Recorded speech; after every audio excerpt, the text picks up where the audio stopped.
Welcome to the Chip and Cern Show, the podcast about everything and nothing at the same time. They were possibly separated at birth, only to be rejoined to create the sweet sounds that will caress your deepest cochlea. The show is real, random, rant-filled, and ruthless. Please be warned that the show may hurt your feelings, offend your grandma, and even kick your dead dog in the balls. So get ready, and let's get this shit started. This shit has started. I am Chip. I'm Cern. And you are listening to the Chip and Cern Show. Yes, once again.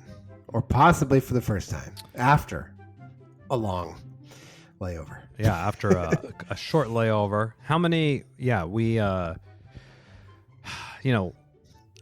Cerny, we've been cracking on at this for is this year 8? Year 9? Something like that. Something like that. And I dare say, Cerny, we're almost being important, where we actually have actual work that comes in the way of fun sometimes, which is... yeah, it happens. It happens sometimes. And, so... Things start hitting the fan, and you're just like, shit. Yeah, sometimes, and, we're this is the 11th hour type of thing, normally. Yeah. So sometimes it doesn't work out, but we try to bring you fresh, hot content. There's too much hotness happening on the baseball front. We could not. We had to chat about it, and this is, like many of the other millennials out there, probably Cerny and I, we frequently communicate, but not through phone calls or text, but vis-a-vis memes on Instagram. Yes, on regular that's our communication. number one communication platform. So it's not, hey, how's it going? How's the wife and kids? It's like, check out this fire Ohtani gambling move. And we know exactly what it is. But baseball season we're just around the corner here, starting up in like a week or less than a week. Ooh. And we're in the thick of March Madness. The brackets are happening. Oh, Cerny's got a little glass of vino for himself. I'm on vacation. Oh, Cerny is on vacation. Love it. So a glass of red wine wouldn't hurt me. And I'm sure you probably had some March Madness happening. I did. So I had a couple the games weren't on today. No. So it's like the weekend. Basically, to find out the Sweet 16. I think they start up like Thursday or something like that. Yeah. And then it goes to the weekend again. I had a couple of brackets. I had a bracket at work. Okay. Now, is your work? We have one at work too. I entered. They're very clear. No paying. This is not a gambling thing, but there is. Ours is like you don't pay in, but it's like, hey, the winner gets $100 gift card to Amazon. I'm so all upside. So I was like, okay, yeah, I'm throwing in on that. And then I did pay $20 into one with Dana and Joe. Okay.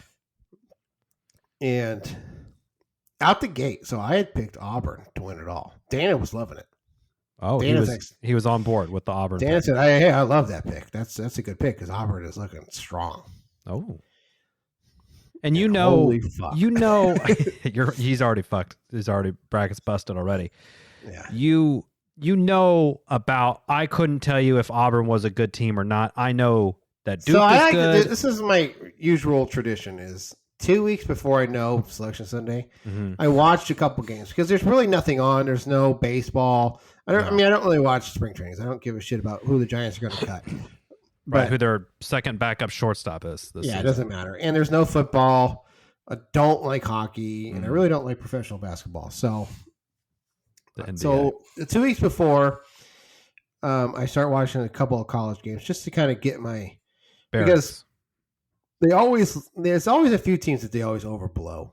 There's always like this is the team, and I watch them like. Like last year it was like Purdue, they're unstoppable. They have this guy, Zach Edey. He's like 7'4". He's a fucking beast. Damn. And he's unstoppable. But I was watching, last year I was like, the rest of the team can't shoot to save their life. So if just throw it to the Giant. If Zach Edey ain't scoring 85 points, they're screwed. How did Purdue do last year? They got bounced the first round, I think, or second round. Okay, so they got upset by a 16 seed, I think. Ooh. They're one of the team. Yeah, the they actually. No, I forget. Purdue, It was St. Peter's, I think. Wow. Something like that. I think. I'm not. Don't quote me on that. I'm not 100%. But so I always watch. Like they always have the conference tournaments. That's what it is. Like the the SEC will have their tournament, and then if you win your tournament, you get an automatic bid, so you're automatically in. That's how like these teams like Oakland and where St. Oakland's Peter's. Not Oakland, the Bay Area. When I saw them, I was like, "There's no college in Oakland." I was like, Googling. I was like, "There's no way." I was like, "Oh, it's in like Michigan or whatever." Okay. It was totally misleading too. Like Oakland Golden Bears. I was like, that's totally California. I was like, "There's no fucking way. There's no college in Oakland. There's no way. There's no Golden Bears in Michigan." But I had Auburn was looking strong. I was watching. I was like, God, this team is good. This team's good. They got great defense. I was like, okay, you know what? I'm going to go on a limb because they were like a 4 seed. I was like, I think they had a shot. Okay. And I know Dana picked Houston. He loves Houston. Dana, I will say, once he has conviction in someone, he's ride or die. Yeah. He put some money on them too. Oh. I know that. And actually, we were watching the game last night, and Houston was playing Texas Tech, and they hit. It was like Texas Tech down by 3, like 2 seconds left, 1 second, whatever it was. Inbound, guy puts it to 3, buries it to tie it to go to overtime. I told Jeffrey that Dana had money on it. Mm-hmm. You were watching it, and Jeffrey turned to me. He's like, "Safe to say, Dana's sweating right now." I was like, "You're like so nailed it, kid." I text Dana. Said, "Jeffrey says it's safe to say you're sweating." He's like, "Completely sweating." Did the Houston win? Did they come back? Yeah, they came back and won. Yeah. Bro, that's a fucking dagger in the heart right there, though. Oh, like he shot like, "Oh my god," Oh my god. I picked Auburn. Now I had caught some shit from people at work like, "What are you picking Auburn for?" I was like, "It's not out of the realm. It's not like I picked." Someone in our team someone in our league picked a 16 seed to run the Longwood to run the table. I was like, "Get the fuck out of here! Give them shit. Don't give me shit." Yeah, at least it's a plausible scenario that could happen. Yeah, I was talking shit and they lose to Yale first round. Wow. So Auburn, I went with here. I kind of just looked. Here's what I know about the March Madness. Mostly the teams with the higher seed are probably 80% of the time going to come out on top, but you got to pick a couple lopsided ones. You got to go with the underdog because inevitably 12 usually there's always a 12. It usually beats a 5, and then every year since 2005, an 11 seed has beat a 6 seed. Okay, so I kind of know these like. So I'll go and I'll pick like UConn. I have UConn winning it all, which seems like a pretty safe.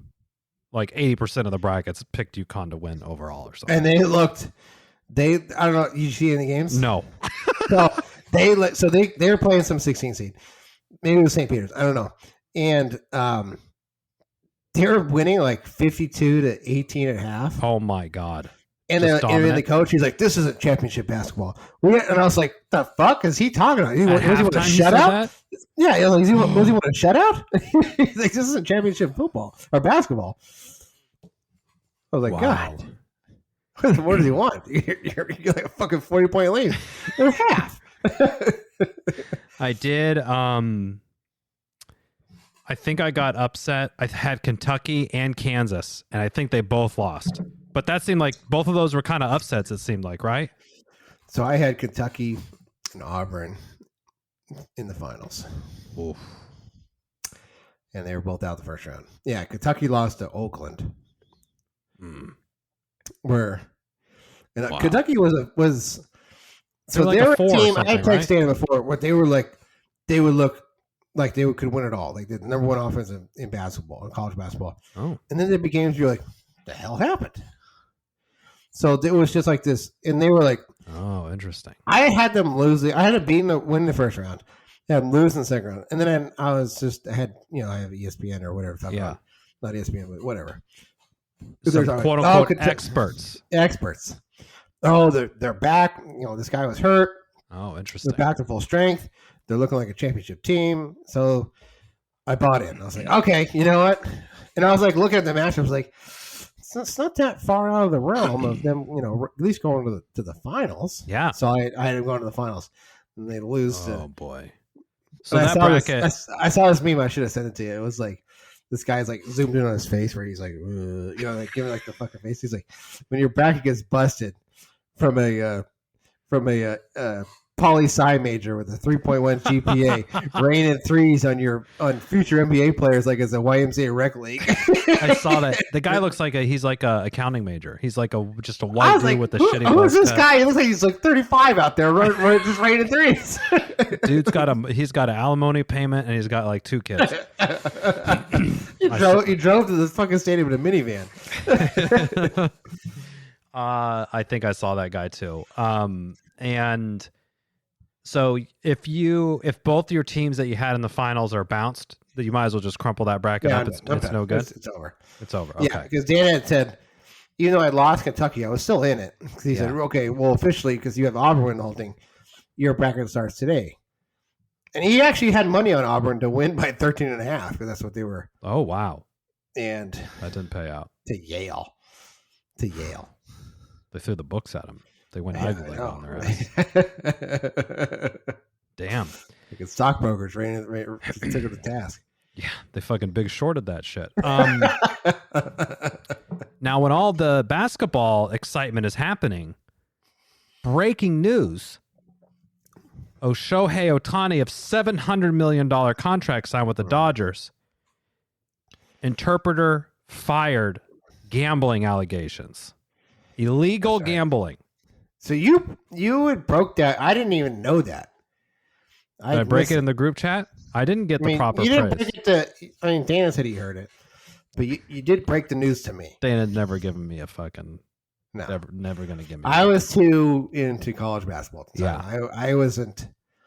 And usually if I see like Ohtani, because it was like... Before that, it was like his fucking dog's name.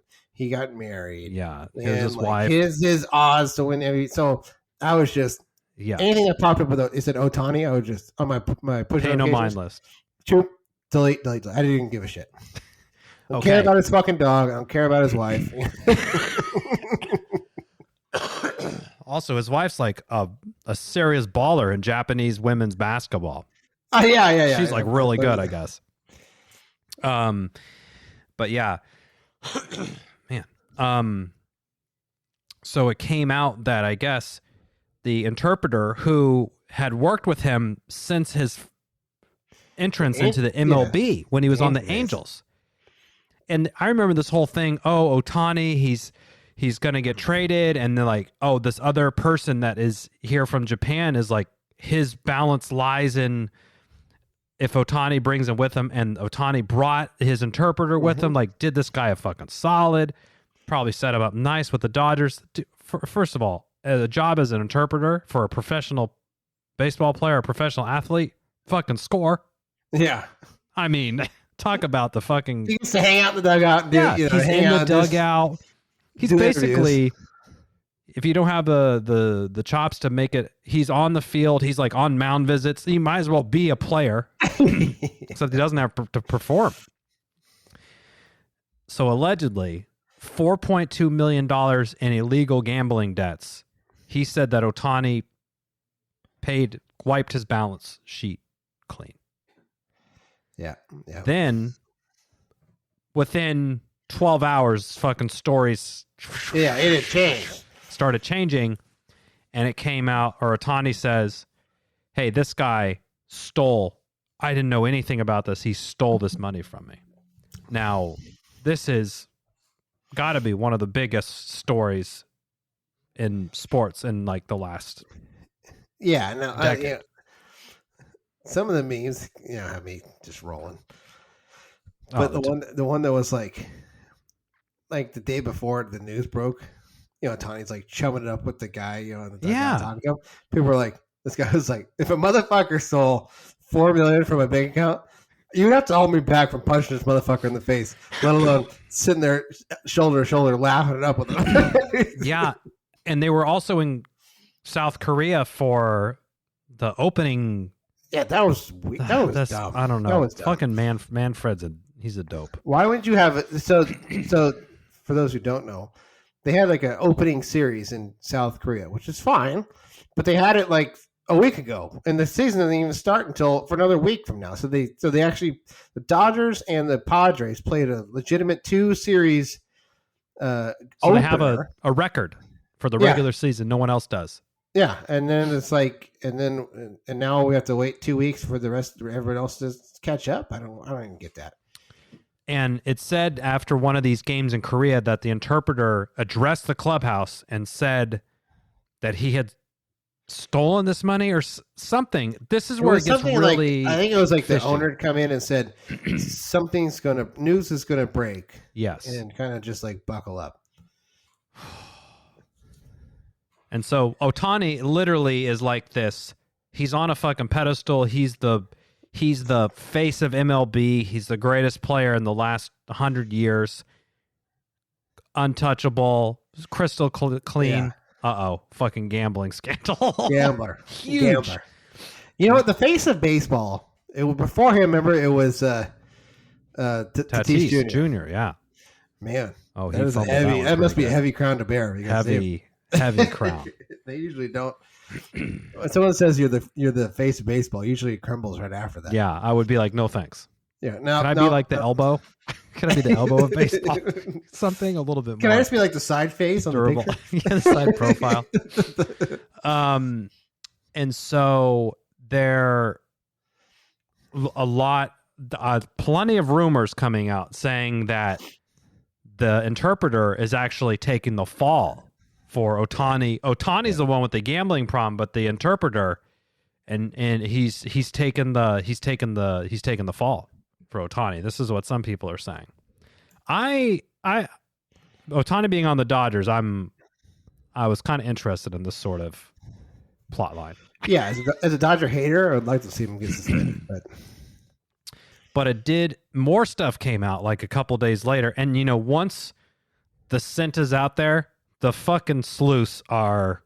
Oh my God! They're analyzing so much shit, and they're like, "Oh, here's a picture of Ohtani with a basketball jersey on. Like he must have been betting on this." It's like, "Oh my God!" Like I know they're going crazy. Everyday life is like, "Oh, here we go." Yeah, like he can't wear like a football jersey because that means Yeah, I did see the one. Oh, look at him! He has a Puka Nacua jersey. He knew he's going to try to be Rookie of the Year. Yeah. They're like, and so Ohtani had a press conference today, and they're like, yeah, he's going to announce his Sweet 16 picks. But it came out the interpreter, I guess, had lied multiple times on his resume, saying that one, he graduated from UC Riverside. UC Riverside, he's never been enrolled at the school. Nope. It's a red flag. He also said he was interpreter at the Red Sox or something. Something with their organization, yeah. That, as Murray Povich would say, this was determined that was a lie. So this guy is really doesn't seem to be, but I'm also like, to get the job of interpreter. I mean, obviously, can you interpret? Do you really need a fucking degree? Do you need Japanese and English? Okay, yeah, check. Check. But yeah, you shouldn't be lying on your official work documents. I think that'll get you fired. I do like how Ohtani had to read like I never bet on any sports, and I think it's Ibibe, yeah, whatever. Ibibe lied to me. It's like you had to read that. It's like it reminded me of like the show, the episode of The Office where you had to. Dwight had to apologize to the office. So it was like, I state my regret. You read that? I did because I do not feel it. I was watching the press conference too, and there was a new interpreter there, which this guy's probably he was probably, the third string fucking interpreter in the Dodgers organization. And they're like, guess what? Hope you know fucking Japanese, brother, because you're coming up. You're up, buddy. You're going in. You're up. And Ohtani's like, saying his statement, and then this guy, he says, first of all, it seems like in Japanese, I feel like he said the whole statement and he paused, and then when they translate to English, it was like half a sentence. I'm like, what? Is it really that much of a? Yeah, I don't know. Also, I'm like, can't you just write out your statement and this guy can just read it? Like, why do you have to do the whole interpreter? Like, just write out what you're going to say, and this guy can just read it word for word. He doesn't have to. Here's what's amazing to me a little bit. I mean, he's been playing in the league since what, 2016? Yeah, I mean, he's not like a rookie or anything. Yeah, I mean, for whatever, it doesn't matter. But I'm just thinking, like, you can't string together something in English. Yeah, I think he probably just wants to be very sure-footed about his language. Oh, okay, yeah. Actually, that's a good point. Yeah. I don't want to say something wrong. Like, right, don't want to. I only bet on the Reds. Oh, wait, no, I didn't. Pete Rose will scare me. Oh, wait, not Pete. Pete Rose, my special advisor. It doesn't seem to be contested that this guy took tons of money. Like Ohtani, I guess. There's also ESPN has verified, at least from what John Boy was saying, 2 separate $500,000 wire transfers from Ohtani's account to somebody else who is like being investigated for this illegal gambling. Yeah, that's kind of. So I don't know. I get he's interpreting for you. I guess he's like running everything else. He has access to your bank account. That's crazy. That's weird. Like, I can only think of like a few people. Like, okay, like if I was a celebrity status, Chipper could probably have access to my bank account, but I've known Chipper for like more than half my life. So yeah, it's not. I guess that people. Oh, how could you not notice? Well, first of all, people. We have to talk about the amount of fucking money this guy has. He's making $60 million a year just in endorsements. He's so rich. Yeah, he only needs like $2 million. I had $4 million. It's like, yeah, but if you dumb it down to ours, if it's like if you took like $100, would I really notice it? That's the exact analogy I use. Like if someone deducted $100 out of my checking account, I'm probably not going to like notice that it happened. It's all relative to that, but. Yeah, I mean, he's known him for 6-8 years and had like this guy just long conned his ass, dude. Yeah, I don't know about 6 years is enough for me to say, yeah, go ahead. Yeah. Go ahead and here's my ATM card. Yeah. But we're going to have to be at least on a 2-decade minimum before I have to. This isn't the first way the keys to my bank account. Got to be blood brothers at least. Eskimo brothers at the very least. This isn't like, this has happened to basketball players. This has happened to other baseball players, so like other celebrities. So it's like not uncommon. Well, I guess it is uncommon, but it's not like inexplicable. Out of the question. Yeah.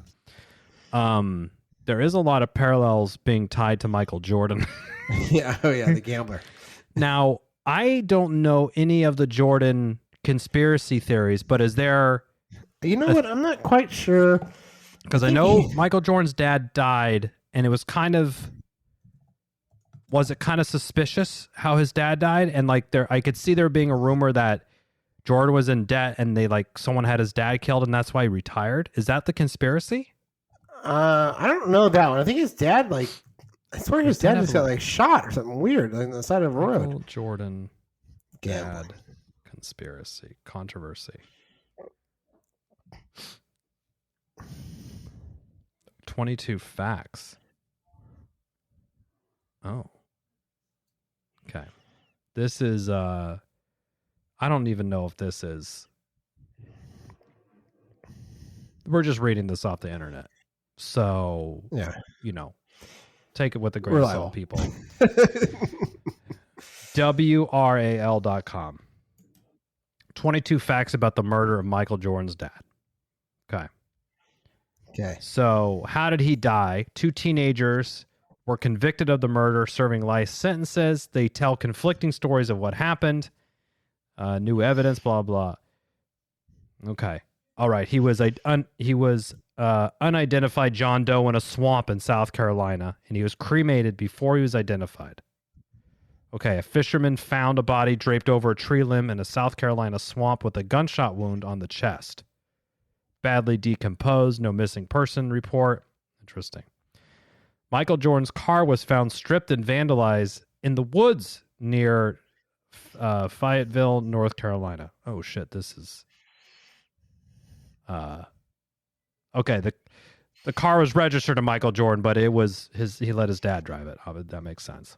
Makes sense. Probably bought him a car. Dental records they used to. He wasn't reported missing by his family until 3 weeks after he disappeared. Strange. I would say that's a little bit interesting. Okay. James Jordan was murdered in whatever county in North Carolina, the highest violent crime rate. Okay. That's fine. The sheriff's county office charged with corruption several years later. Michael Jordan's NBA ring was found buried in a yard. Huh? Oh. After his murder, a suspect wore James Jordan jewelry in a rap music video. Oh, my God. No. Oh, man. Yes.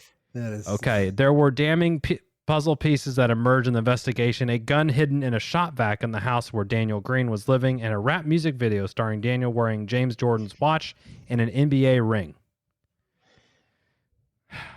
I mean, that's just fucking stupid. If I'm going to commit a crime, I'm not going to wear my spoils of my crime and then record.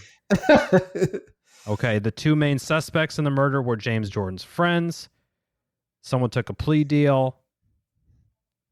Okay, alibi witness, never testified. Okay, maybe there's not... Okay. Maybe there's not gambling involved at all. Maybe I made that up. One of the first calls made from James Jordan's car phone the day he died was to a convicted drug dealer and somebody, a biological son of a sheriff who investigated the murder. Oh, my God. Oh, man. Jesus. Okay, so it doesn't appear to be any gambling related thing. Gambling. I swear he's just like, I think he likes to gamble like blackjack or something. Like Michael Jordan, that is. Okay. Here's where I was getting confused. Michael Jordan gambling suspension, quote unquote, one of the wildest conspiracy theories in NBA. This is on Sporting News. Okay, they're saying that Jordan, I guess let me see what this thing is. I'm trying to, oh my God.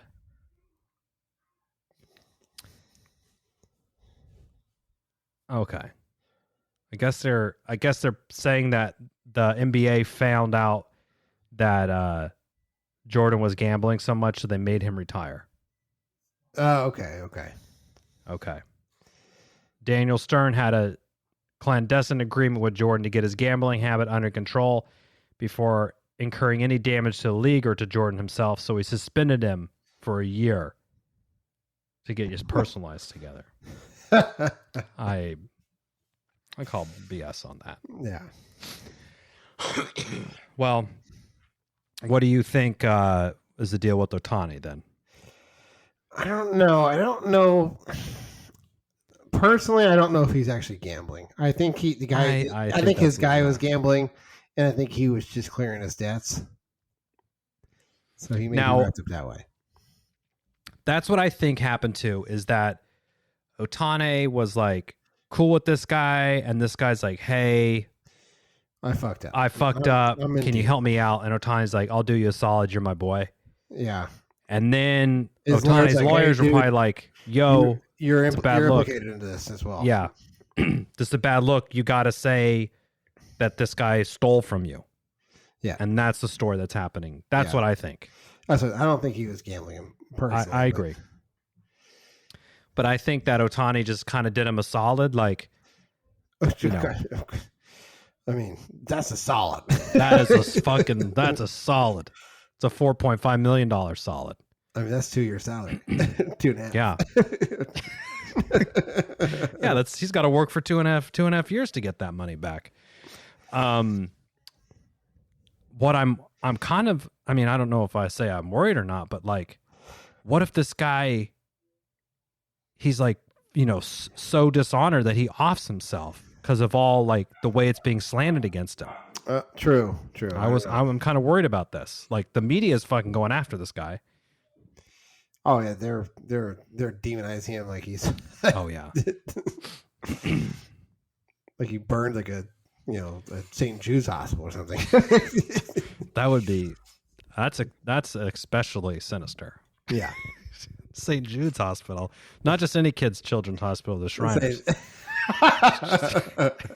It's like these kids are getting their second chance and you torch it. That's like Joker. The Joker would do that kind of stuff. But yeah, I mean, what do you think he was gambling on? I don't know. I was like horses, probably horses. I mean, the comments, like MLB posted something the other day I saw on Instagram, like, who's your favorite to win the MVP? Someone was like, whoever Ohtani bet on. It's like, now I mean, I don't know what's happened the last 5 years. Well, I do know what happened. Fucking everything on the NFL and MLB is like brought to you by DraftKings, brought to you by this, and like there is so much gambling. And like, I don't know. I mean, it is not good.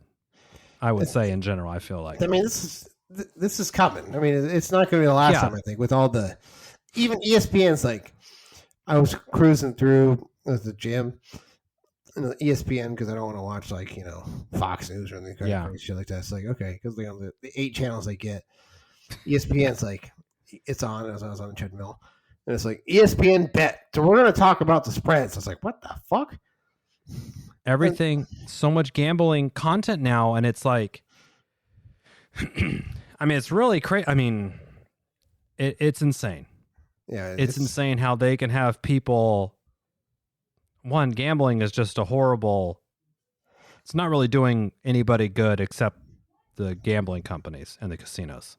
Like they're making. I always like to, they'll do like if you have spread, a problem. The Dodgers are favored to win by 3.5. Okay, or 3 runs, 3.5 runs, whatever it is. If you have a gambling problem, call this number. It's like, what the fuck? I know. Yeah, it's something when what's going to be the catalyst event that gets these, or is it too late? Like because it's been legalized and they've already taken the money, like there's no way that it gets I don't know. I think if Ohtani or like a big time gets busted, like if he actually gets busted he actually placed wagers or whatever it is on the then they're at a crossroads because it's like, okay, you've suspended Pete Rose for life. Yeah. The man clearly deserves to be in the Hall of Fame. There's no doubt about it. But you banished him for life. I did see that they do. Yeah. They did say that the gambling wasn't on baseball, which I think is this thing that Pete Rose he bet on baseball. Yeah, I think because they try to tie it to like the 1919 Black Sox. Oh, okay, yeah. With him. Now, do I think Pete Rose is throwing games? No. Come on. The guy ended Ray Fox's career in a fucking all-star game. Yeah. He's a killer. He had too much pride to throw a game. There's no way he was doing that. I did see some Pete Rose clip. He's like, I wish I had an interpreter when I was. Oh, man, Pete. I think Pete Rose will get in the Hall of Fame, but I think they'll wait for him to die so you can never enjoy it. They really do have it out for him and Bonds. Yeah, and Clemens. So it's like, okay, do I think Pete Rose is a dick? Yes. Yeah. Do I think Barry Bonds is probably a dick? Yes. Roger Clemens? Yes. But were they Hall of Famers? Yes. So it's not a popularity contest. Were they good? Yes. So they're fucking. Yeah. And if you want to go and start fucking unearthing everyone's, are they a dick or not? Take his ass out. Racist motherfucker. That's the one thing I never understand. They're always like, oh, for the purity of the game and for the respect. It's like Ty Cobb is the biggest racist known to man. Yeah. He's like, purity. You want to talk about purity? Yeah. Ty Cobb's like race purity. That's what he's about. It's like, speak of purity, let's keep it pure here. Yeah, I mean, I totally. And like, oh yeah, Mickey Mantle like acted. Mickey Mantle was like not a great guy from everything that it seems like is. Yeah, he likes to get PJs underneath the bleachers. I mean, she was a goer. Did they have Snopes dug up on that letter? That's so. Is that been real? Mickey Mantle letter. Survey letter. Oh my God. It is. This is a great way to wrap the show up. Okay. Mickey Mantle's lewd questionnaire sells for more than $242,000 at an auction. Okay. Mickey Mantle, 3 MVP awards. Memorabilia. He has a lewd questionnaire that sold for $242,000. Here, the questionnaire, it's like the Yankees were probably like doing some shit that they're like, oh, we're going to send a letter out and hear what all the Yankees have to say. The questionnaire asked Mantle his most outstanding experience at Yankee Stadium. The second question asked for as much detail as possible. The questionnaire was sent by Yankees public relations director as he was trying to celebrate the team's 50th anniversary of Yankee Stadium. The responses were supposed to be featured in the 50th anniversary yearbook. Here's Mickey Mantle's answer. I got oral sex under the right field bleachers by the Yankees bullpen, he wrote. It was about the 3rd or 4th inning. I had a pulled groin and couldn't fuck at the time. She was a very nice girl. Jesus. I said oral sex and I couldn't fuck. I couldn't fuck. Yeah, so he settled for a blowy. Yeah. That's like how he makes it proper that goes right straight to it. Yeah, I pulled my groin so I couldn't fuck. Got those, yeah. Oh, man. I mean, if you can't fuck, you got fuck you. So you gotta. Yeah. Need to get my nut off. You got fuck you money when you're spending like $250,000 on some Mickey Mantle blowjob. Like I know, which I was that important where I could if we had that, I would have a glossary of these things. Whatever, everyone known to man. Sure, Chamberlain's probably got a couple. Yeah, he does. Yeah. Yeah, that's Ohtani money right there if you're buying $250,000.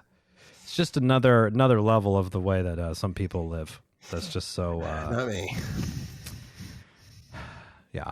Yeah, absolutely. Well, CERN, we March Madness, Ohtani. This won't be the last time we're talking about this gambling thing. I have a feeling it's here to stay, at least for the first part of the year. Also, the MLB is just kind of playing it like, oh, we'll just let it blow over. Yeah. Like, they're not coming out and talking about it. They're just like, maybe I'm like, this is not going to go to the back burner, people. No, it's here. This story is white hot. White hot. But, yeah, we'll be back. We'll be back next week. Yes, sir. Plan. Cerny will be wrapped up his vacation. But I'll be sour, but I'll still be here. Yeah, you'll be back at work. I can tell your spirits are elevated. They could have been the glass of wine, but it could also be no 9 to 5. A little bit of A, a little bit of B. Maybe it's a little mix of both. But till next time, I'm Chip. I'm CERN. Cheers.